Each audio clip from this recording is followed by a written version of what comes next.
Success leave clues. The question is, are you paying attention?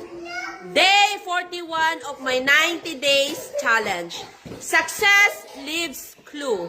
The question is, are you paying attention? Every successful person start as a beginner. They face setback, doubt, and challenges just like everyone else. The difference is they stay consistent. They keep learning, they keep improving, and keep showing up even when the result weren't immediately. That's why I love learning from people who have already achieved what I'm working towards.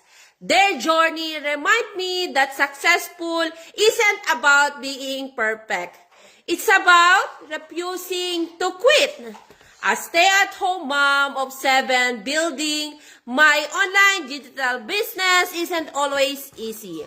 But every success story here reminds me that consistency matters from more than perfection. May Allah subhanahu wa ta'ala bless us with patience, istiqamah, steadfastness, and barakah in our effort. Barakah is blessing. Be inspired, not intimidated. Learn from those who have gone before and keep moving.